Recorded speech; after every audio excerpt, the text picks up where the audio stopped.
केंद्रीय शिक्षा मंत्री धर्मेंद्र प्रधान ने कमला नेहरू कन्या संदीपनी स्कूल का निरीक्षण किया, जहां इन दिनों रेमिडियल क्लासेस संचालित की जा रही है और बड़ी संख्या में छात्राएं उपस्थित रही। निरीक्षण के दौरान उनके साथ स्कूल शिक्षा मंत्री इंदर सिंह परमार भी मौजूद रहे। मंत्री प्रधान ने संदीपनी स्कूल के कॉन्सेप्ट की खुलकर सराहना करते हुए इसे छात्रों के समग्र विकास के लिए बेहद उपयोगी बताया। उन्होंने कार्यक्रमों में फूलों की जगह बच्चों को फल भेंट करने की परंपरा शुरू करने का सुझाव दिया, जिससे स्वास्थ्य और व्यवहार दोनों का सकारात्मक संदेश जाएगा। केंद्रीय मंत्री ने पूरे प्रदेश में इस पहल को अपनाने की अपील भी की। मध्य प्रदेश में राष्ट्रीय शिक्षा नीति 2020 के कार्यक्रम में अपने बीच उपस्थित माननीय मुख्यमंत्री श्री डॉक्टर मोहन यादव जी, केंद्रीय शिक्षा मंत्री श्री धर्मेंद्र प्रधान जी, उच्च शिक्षा मंत्री में शिक्षाविद बच्चों और इस युग में काम करने वाले लोगों की शिक्षा नीति के माध्यम से क्या भूमिका होगी, उस पर विचार विमर्श के लिए एक महत्वपूर्ण यहाँ पर कार्यशाला, एक दिवसीय कार्यशाला रखी गई। इस कार्यशाला में हमारे बीच कृपापूर्वक पधारे मध्य प्रदेश के आदरणीय राज्यपाल और माननीय शिक्षा मंत्री ने विस्तार से सारी बातें कही है और इस अवसर पर हमारे माननीय अतुल कोठारी जी और समस्त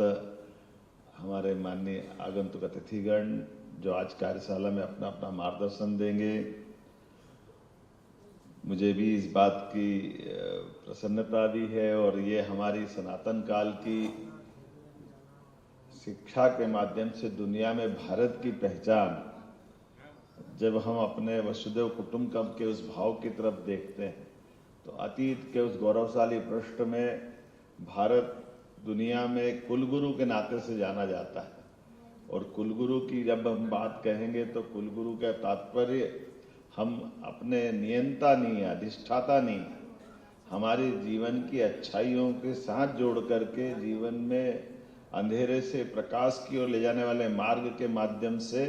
हम गुरु की उस महत्ता को नमन करते हैं। मुझे इस बात की प्रसन्नता है माननीय शिक्षा मंत्री जी, हमारे इसी भाव के आधार पर शिक्षा नीति भी हमने सबसे पहले लागू की और कुलपतियों के नाम बदलकर कुलगुरु करने का भी अभियान हमारे राज्य में प्रारंभ किया है। जब हम अपने उस उदात्त भाव की तरफ ले जाते हैं तो शब्दों की भी अपनी महत्ता है और शब्दों की महत्ता से हम वो सब कुछ जोड़ना चाहते हैं जिसके माध्यम से शिक्षा के आधार पर व्यक्ति के जीवन में बदलाव आएगा। व्यक्ति के जीवन में बदलाव के यद्यपि अतीत के बहुत सारे उदाहरण हमारे सम्माननीय गुरुओं के माध्यम से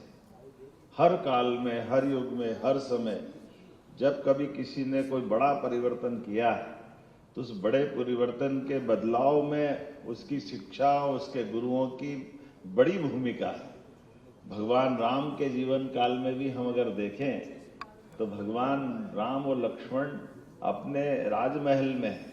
लेकिन विश्वामित्र अगर आते हैं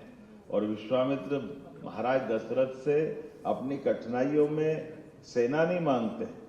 उनको स्वयं को भी नहीं मांगते, वो केवल भगवान राम और लक्ष्मण को मांगते कि आपके राजकुमार दे दो, बगल के जंगल में ये भारी उत्पात राक्षस मारी स्वाऊ, ये जो दूसरे का आतंक है उसमें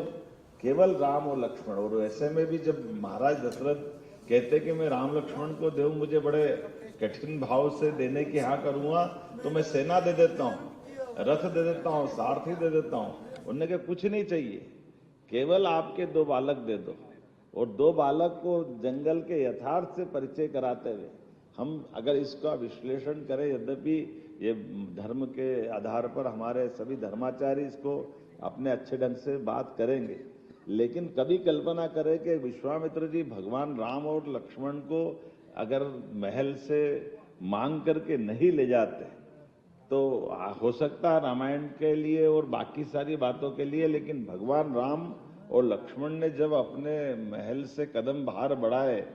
तो उनके अंदर कॉन्फिडेंस भी आया, उनकी एक विराटता का आधार पर उनका जो दुनिया ने स्वरूप देखा है तो चुनौतियों से युवा मुकाबला भी करते हैं, मार्ग भी निकालते हैं। और उसी के बाद हमने सबने देखा कि वो तो मारी स्वभाव से जंगल को मुक्त कराने ले गए, लेकिन उससे आगे बढ़ते हुए गुरु और आगे लेकर के जनक नंदनी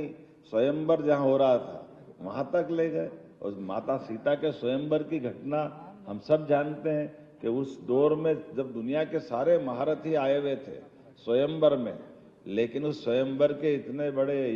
आयोजन में भी भगवान राम ने धनुष यज्ञ के माध्यम से न केवल अपने बल पराक्रम पुरुषार्थ का परिचय दिया, बल्कि माता सीता का वर्ण करके वह 2 भुज से चतुर्भुज होकर के एक नए रिकॉर्ड की तरफ बढ़े। नए प्रकार से दुनिया ने उनका परिचय पाया।